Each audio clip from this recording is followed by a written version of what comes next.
दी का साहित्यिक परिचय पढ़ेंगे और जीवन परिचय। तो ये जीवन परिचय यहाँ पर डाउट में मत पड़िए, जीवन परिचय क्यों डाले हैं। जीवन परिचय इसलिए डाले हैं क्योंकि बिना जीवन परिचय के साहित्यिक परिचय में नंबर नहीं मिलेगा। जीवन परिचय लिखना पड़ेगा यार, यही लोग वहाँ पर लिखा था साहित्यिक परिचय, बाकी जीवन परिचय लिखना पड़ता है। किसी के बारे में कुछ बताए बिना डायरेक्ट उसका साहित्यिक उसके काम के बारे में बताओगे तो कोई फ़ायदा नहीं है, यही फ़ायदा है।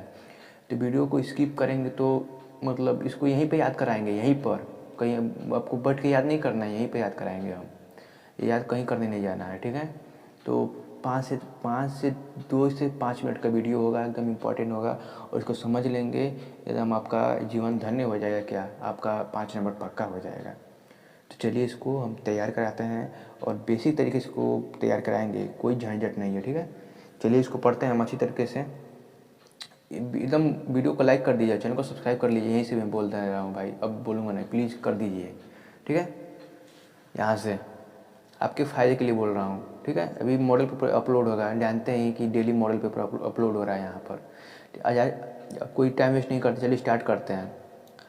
हजारी प्रसाद द्विवेदी जी हैं हमारे आचार्य। हजारी प्रसाद द्विवेदी जी का जन्म कब हुआ था, पिता का नाम क्या था, माता का नाम क्या था, क्या करते थे, कहाँ थे, सब यहीं पर जीवन परिचय में नहीं लिखा जाता है।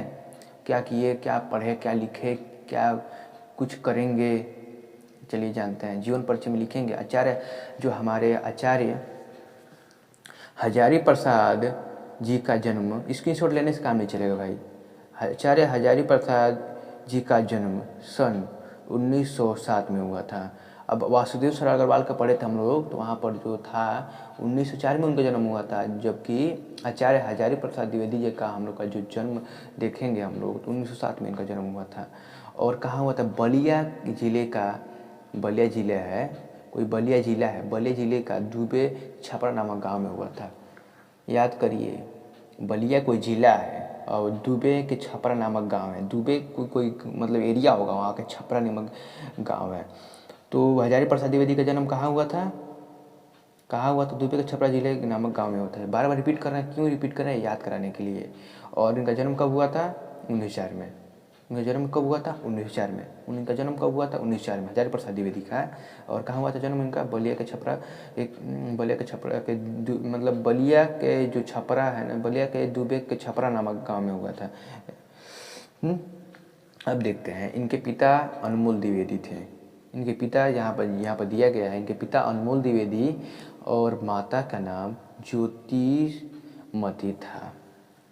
थी, ज्योतिषमती थी लिखेंगे, था नहीं लिखेंगे, वहाँ पर कुछ शब्दों का भी फर्क पड़ना चाहिए, तभी तो यहाँ पर कॉन्सेप्ट क्लियर होगा।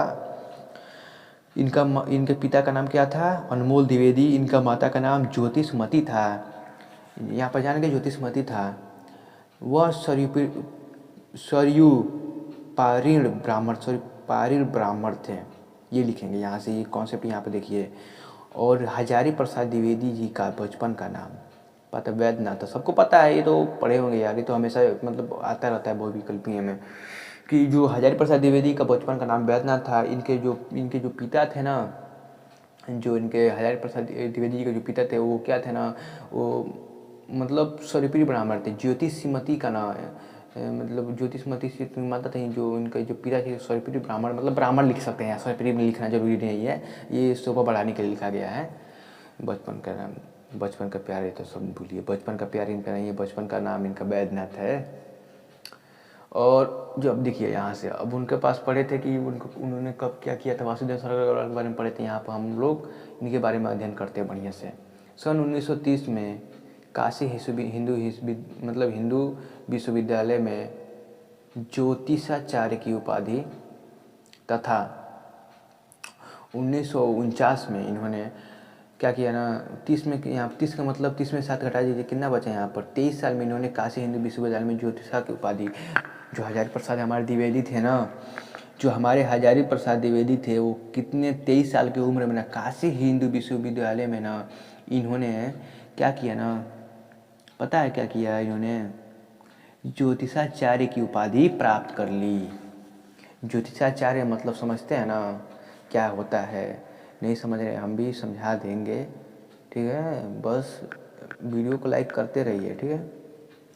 तो सन 1930 में इन्होंने क्या किया ना, जो काशी हिंदू विश्वविद्यालय में ज्योतिषाचार्य है ना, वहाँ की इन्होंने क्या किया, उपाधि प्राप्त कर लिया, उपाधि प्राप्त कर लिया। उसके बाद कुछ करेंगे ना, इन्होंने कुछ करेंगे ना, और उसके बाद इन्होंने क्या किया ना, 1949 में इन्होंने लखनऊ विश्वविद्यालय में डीएलएड का मतलब उपाधि प्राप्त कर ली। ये लिखे डायरेक्टर ऑफ लिटरेचर की उपाधि प्राप्त, ये इसको मतलब डीएलएड का फुल फॉर्म होता है डॉक्टर ऑफ लिटरेचर की उपाधि प्राप्त कर ली। कब प्राप्त कर ली? 1949 में। 1949 में से ये घटाएंगे कि 7 कितना बचेगा पता है? 7 में 9 में से 7 जाते कितना बचा? 2 बचता है ना। तब 42 साल में इन्होंने क्या किया, लखनऊ विश्वविद्यालय में इन्होंने क्या, ये तो 23 साल में इन्होंने तो लखनऊ काशी हिंदू विश्वविद्यालय में इन्होंने क्या किया ना, ज्योतिषाचार्य की उपाधि प्राप्त कर ली। और इन्होंने 42 साल की उम्र में इन्होंने क्या किया ना, डॉक्टर ऑफ लिटरेचर जैसे डीएलएड की उपाधि प्राप्त कर ली 1949 में। और क्या किया इन्होंने, उपाधि प्राप्त करके घूमेंगे नहीं ना इधर उधर, कुछ न कुछ कार्य करेंगे बेसिक तरीके से।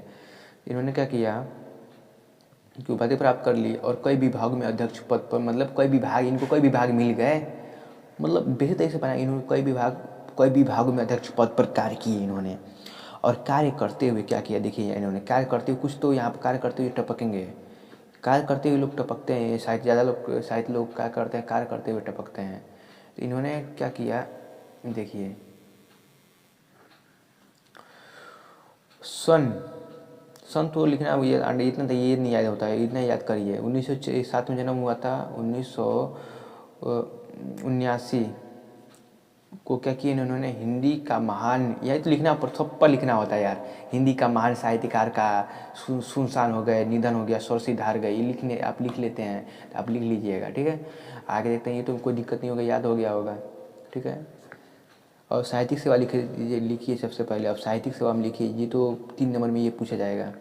3 नंबर में आता है, 2 नंबर इसके लिए, 3 नंबर इसके लिए, नहीं 1 नंबर तो इसके लिए, जीवन परिचय के लिए। और इसका नंबर मतलब 3 नंबर इसका लिए, 1 2 3 4, 1 नंबर राजनीतिक रचना के लिए मिलता है। साहित्यिक सेवा क्या है इनका, देखिए साहित्यिक सेवा लिखने का तरीका है ना कि द्विवेदी जी का हिंदी निबंध, मतलब द्विवेदी जी का जो हिंदी निबंध और आलोचनात्मक क्षेत्र में महत्वपूर्ण स्थान रहा है। जो हमारे हजारी प्रसाद द्विवेदी जी हैं ना, इनका हिंदी निबंध और आलोचनात्मक क्षेत्र में महत्वपूर्ण स्थान रहा है। कहने का मतलब है कि जो हमारे हजारी प्रसाद द्विवेदी जी हैं, इनका जो संबंध रहा है, संबंध नहीं हाँ संबंधित मत समझिए, संबंध इनका रहा है, एक तो आलोचनात्मक क्षेत्र में रहा है, बहुत इंपॉर्टेंट है, आलोचनात्मक क्षेत्र में रहा है, बस इन्हें याद करिए, आलोचनात्मक क्षेत्र में रहा है इनका। और देखते हैं आगे। और वे उच्च कोटि का निबंधकार और सफल आलोचक हैं। ये आलोचना मतलब क्या है ना कि हिंदी साहित्य इतिहास में लिखना होता है, हिंदी जी मतलब द्विवेदी जी का जो हिंदी निबंध और आलोचनात्मक क्षेत्र में महत्वपूर्ण योगदान रहा है। हिंदी के क्षेत्र में, हिंदी निबंध के क्षेत्र में इन्होंने आलोचनात्मक, क्यों बार बार रिपीट कर रहे हैं आप, वीडियो स्किप कर दे रहे हैं, मुझे पता है, क्योंकि मैं याद कराने की कोशिश कर रहा हूँ आपको। हिंदी मतलब हिंदी निबंध है ना, उनके आलोचनात्मक क्षेत्र में इनका महत्वपूर्ण योगदान रहा है और ये उच्च कोटि के निबंधकार रहे हैं। और आलोचनात्मक मतलब आलोचक भी रहे हैं, मतलब क्या लिए हैं, उच्च कोटि के निबंधकार और आलोचक भी रहे हैं। और इनकी जो कृतियाँ हैं ना, वो क्या है ना, कृतियाँ इनकी आलोचनात्मक कृतियाँ जैसे सुर साहित्य है, हिंदी साहित्य का भूमिका है, हिंदी साहित्य का भूमिका है। अभी ट्रिक बताएंगे, इसका ट्रिक बताएंगे, ट्रिक अभी वीडियो स्किप मत करिए, ट्रिक बताएंगे लास्ट में, ट्रिक बताएंगे याद करने का रचना। इनकी आलोचनात्मक कृतियाँ जैसे यहाँ पे लिख सकते हैं, यहाँ से लिखिए डायरेक्ट, इसके नीचे लिखिए कृतियाँ, इनकी आलोचनात्मक कृतियाँ क्या हैं, साहित्य सुर साहित्य हैं और हिंदी साहित्य का भूमिका है, सुर साहित्य और हिंदी साहित्य का भूमिका है, सुर साहित्य और हिंदी साहित्य का भूमिका है, सुर साहित्य और हिंदी साहित्य का भूमिका, याद हो गया। अब आगे देखते हैं इनका और जो है साहित्यिक परिचय। अब देखते हैं कि इनका सुर मतलब पता चल गया कि द्विवेदी जी का निबंध उच्च कोटि के निबंधकार थे, ये निबंध के रूप में आलोचनात्मक क्षेत्र में महत्वपूर्ण योगदान रहा है, ये सब लिख देंगे। ये आलोचनात्मक कृतियाँ ये निम्नलिखित हैं, जैसे सुर साहित्य और हिंदी साहित्य का भूमिका, सुर साहित्य और हिंदी साहित्य का भूमिका, याद हो गया। और प्राचीन भारत का कलात्मक विनोद, कबीरनाथ संप्रदाय, हिंदी साहित्य का आदिकाल, हिंदी साहित्य का मर्म, हिंदी साहित्य सहचर, कालिदास का ललित योजना, मध्यकालीन बोध का स्वरूप, ये सब क्या है ना, इनका जो आलोचनात्मक कृतियाँ हैं सब इनकी, ठीक है। अब आगे देखते हैं निबंध संग्रह इनका क्या है। निबंध संग्रह ये इतना उतना ही लिख देंगे, साहित्य सेवा ये था इनका। और निबंध संग्रह में लिखेंगे कि कल्पलता, अशोक के फूल, विचार और वितर्क, विचार प्रवाह, कुटज, विष के दंत, का निबंध संग्रह है। निबंध संग्रह है। अब ये निबंध संग्रह यहाँ से हो गया कि इनका क्या क्या है, आलोचनात्मक कृतियाँ हैं, क्या हो गया, निबंध संग्रह क्या हो गया। अब देखते उपन्यास देखते हैं इनका क्या है। उपन्यास बाणभट्ट की आत्मकथा, चारूचंद्र लेख पुनर्वार्ता, आनंददास का पोथा। बाणभट्ट की आत्मकथा उपन्यास है, ये आत्मकथा से मत समझिएगा, तो अपने का आत्मकथा है। चारूचंद्र लेख पुनर्वार्ता, आनंददास का पोथा, याद हो गया। अब भाषा शैली इनकी क्या थी ना, अब भाषा शैली को समझना बहुत ज़रूरी है। जो इनकी भाषा शैली है ना वो क्या है, भाषा शैली में इनका क्या मतलब योगदान रहा है भाषा शैली इनका। तो भाषा इनका क्या था, हजारी प्रसाद द्विवेदी जी का जो भाषा था ना, व्यवहारिक था और संस्कृत निष्ठ था, प्रांजल था, परिमार्जित था, खाड़ी बोली था इनका। जो इनका भाषा था ना वो क्या था, व्यवहारिक था, संस्कृत निष्ठ था, प्रांजल था, परिमार्जित था। भाषा क्या था, प्रांजल था, परिमार्जित था। और इनके साहित्य में वर्णनात्मक, व्यंग्यात्मक, गवेषणात्मक का दर्शन होता है। वर्णनात्मक बस लिख सकते हैं, इनका जो साहित्य में वर्णनात्मक का दर्शन का अध्ययन होता है। यहाँ से कॉन्सेप्ट क्लियर हो गया। तो इतना ही तक लिखना है आपको और आगे नहीं लिखना है। इसके बाद में साहित्य में योगदान कोई लिखना जरूरी नहीं है। तो यहाँ से वीडियो अच्छा लगा हो तो आप क्या कर सकते हैं, वीडियो को लाइक कर सकते हैं और चैनल को सब्सक्राइब कर बेल आइकन प्रेस कर लीजिए। नोटिफिकेशन मिलता है, मिल जाएगा वीडियो अपलोड होगा तो, ठीक है।